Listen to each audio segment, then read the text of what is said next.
मैं हूँ नेपाल महतो महतो जी सेंटर में आप सभी लोगों का स्वागत है। तो आज हम लोग पढ़ने वाले हैं कार्य क्षमता शक्ति चैप्टर में कार्यों के बारे में। देखिए कार्य W बराबर होता है Fs cos थीटा। कार्य W बराबर होता है Fs cos थीटा। तो देखिए कार्य किस किस कंडीशन में जीरो होगा। तो पहला कंडीशन देखिए, अगर विस्थापन जीरो हुआ तो कार्य जीरो होगा। जैसे अगर इस दीवार के ऊपर हम बल लगाएंगे तो दीवार का विस्थापन नहीं होगा, तो उस कंडीशन में कार्य क्या होगा, जीरो होगा। तो विस्थापन जीरो हुआ, अगर विस्थापन जीरो हुआ तो कार्य क्या होगा, जीरो होगा। देखिए कार्य बराबर होता है बल इंटू विस्थापन cos थीटा। एस का मतलब होता है विस्थापन, जिसको हम लोग बांग्ला में त्वरण बोलते हैं। तो विस्थापन अगर जीरो हुआ तो कार्य क्या होगा, जीरो होगा। दूसरा कंडीशन, अगर वृत्ताकार पथ है,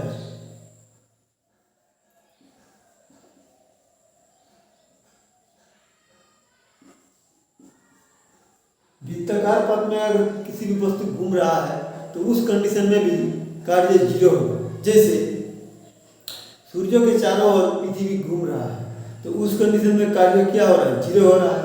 तो वृत्ताकार पथ में अगर कोई भी वस्तु चक्कर लगा रहा है तो उस कंडीशन में कार्य जीरो होगा। तीसरा कंडीशन, अगर थीटा का वैल्यू 90 डिग्री हुआ तो उस कंडीशन में भी कार्य क्या होगा, जीरो होगा। क्योंकि हम लोग जानते हैं कि cos 90 डिग्री का वैल्यू होता है जीरो। तो इसीलिए यहाँ पे अगर cos 90 डिग्री का वैल्यू जीरो वाला बसाएंगे तो जीरो से किसी भी चीज़ों को गुना करेंगे तो जीरो हो जाएगा।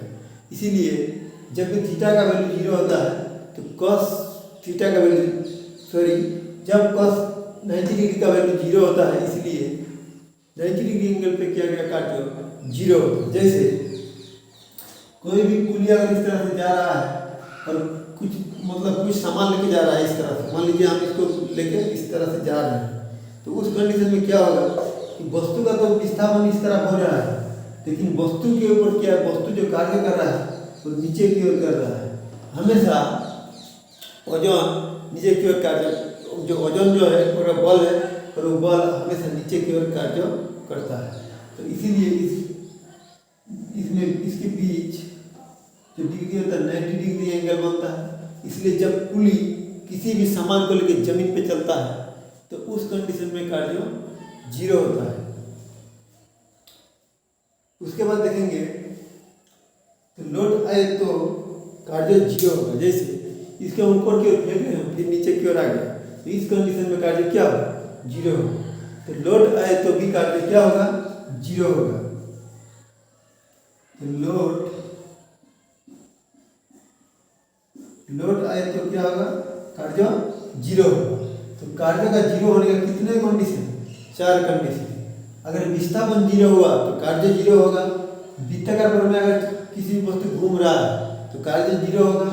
अगर थीटा का वैल्यू 90 डिग्री हुआ तो उस कंडीशन में भी कार्य जीरो होगा। और कोई भी वस्तु अगर लोड आए तो भी कार्य क्या होगा, जीरो होगा।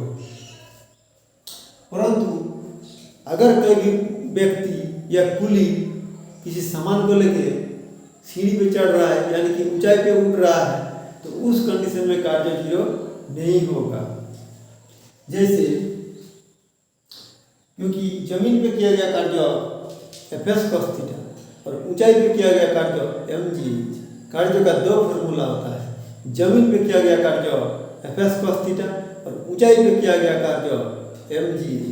जैसे ऊंचाई पे किया गया कार्य कितना आता है, W बराबर mgh। जैसे मान लीजिए 100 किलो का मोइला है, 100 किलो का मोइला, 100 किलो का मोइला है और 10 सीढ़ी पे चढ़ रहा है, 10 सीढ़ी पे चढ़ रहा है और एक सीढ़ी का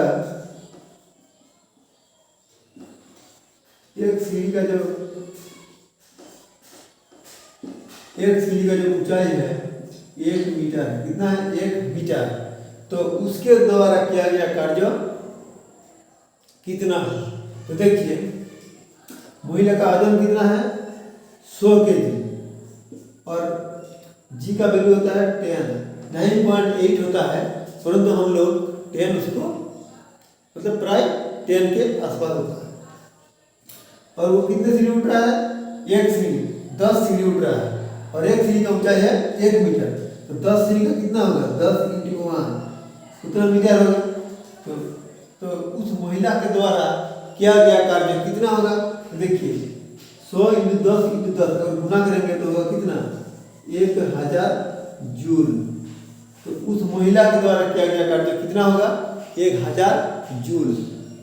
इसीलिए जितना मोटा आदमी होता है उसको उतना ज़्यादा कार्य करना पड़ता है, क्योंकि मास अगर ज़्यादा हुआ तो कार्य क्या होगा, ज़्यादा होगा। इसीलिए जब भी कोई भी मोटा व्यक्ति पहाड़ पे या किसी भी सीढ़ी पे चढ़ता है तो बहुत ही जल्दी थक जाता है, क्योंकि उसको ज़्यादा कार्य करना पड़ता है। तो आप देखेंगे कार्यों का इकाई देखेंगे, देखिए CGS में कार्य का जो इकाई होता है आर्क होता है। क्या होता है, आर्क। और SI में देखेंगे तो SI में कार्य का जो इकाई होता है जूल होता है। SI में कार्य का होता है जूल और CGS में कार्य का इकाई होता है आर्क। तो 1 जूल बराबर कितना आर्क होगा। तो देखिए 1 जूल बराबर कितना आर्क। तो 1 जूल बराबर यहाँ पे देखिए 1 न्यूटन × 1 मीटर होता है। कितना होता है, 1 जूल बराबर होता है 1 न्यूटन × 1 मीटर और 1 न्यूटन बराबर होता है 10⁵ डाई और 1 मीटर बराबर होता है 100 सेंटीमीटर। 1 जूल बराबर होता है 1 न्यूटन × 1 मीटर और 1 मीटर बराबर होता है 10⁵ डाई और 1 मीटर बराबर होता है 100 सेंटीमीटर। अब देखिए 5 जीरो यहाँ पे 2 जीरो कितना होगा 7 जीरो और डाइन × सेंटीमीटर। तो डाइन × सेंटीमीटर उसी को हम लोग बोलते हैं आर्क। क्या बोलते हैं, आर्क। तो 1 जूल बराबर कितना आर्क, 10⁷ आर्क। 1 जूल बराबर 10⁷ आर्क। अगर यही बात हम उल्टा घुमा के बोलेंगे कि 1 आर्क बराबर कितना जूल, तो 1 आर्क बराबर होता है 10⁻7 जूल। 1 आर्क बराबर 10⁻7 जूल होगा और 1 जूल बराबर कितना आर्क, 10⁷ आर्क। आप देखिए तो डाइन × सेंटीमीटर बराबर क्या होता है आर्क। देखिए डाइन × सेमी बराबर होता है आर्क और न्यूटन × मीटर बराबर होता है जूल। तो डाइन × सेमी बराबर होता है आर्क और न्यूटन × मीटर बराबर होता है जूल। तो अगर ये क्लास पसंद आ रहा है तो प्लीज़ वीडियो को लाइक कीजिए, कमेंट कीजिए, सब्सक्राइब कीजिए और ज़्यादा से ज़्यादा शेयर कीजिए। तो नेक्स्ट क्लास में हम लोग